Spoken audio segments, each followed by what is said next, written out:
पत्नी आणि एका तरुणाची हत्या करून पती फरार झालाय। यामागे नेमकं कारण काय आहे याचा पोलीस तपास करत असताना चौकशीत हत्येमागचे एक असं कारण समोर आल्यानंतर पोलिसांच्या पायाखालची जमीन सरकली। पत्नीच्या कृत्यानं पतीच्या संतापाचा पारा चढला आणि त्यामुळे पत्नीला जीव गमवावा लागल्याची घटना राजस्थानात बारो इथं घडली।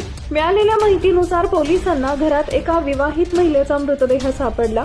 सोबत एक तरुण रक्ताच्या थारोळ्यात पडला होता, त्याचाही उपचारादरम्यान मृत्यू झाला। पोलीस चौकशीत या दुहेरी हत्येमागे महिलेचा पती असल्याचं दिसून आलं। घरात पत्नीला 5 तरुणांचा दारूची पार्टी करत असल्याचं पाहून पतीचा संताप अनावर झाला। त्यामुळे त्यानं स्वयंपाकघरात चाकू घेऊन पत्नीवर जीवघेणा हल्ला केला। यात ती गंभीर जखमी झाली।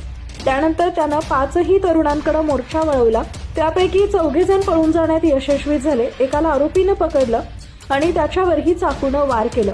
त्यानंतर आरोपी घरातून पळून गेला। घरातून आरडाओरडा ऐकून शेजारी आले तर तिथं महिला आणि एक तरुण रक्ताच्या थारोळ्यात पडल्याचं दिसले होते। त्यांनी ताबडतोब पोलिसांना माहिती दिली।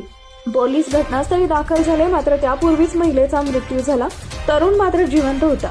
महिलेचं वय 30 वर्षाच्या आसपास होतं, तर तरुण 20 वर्षाचा होता।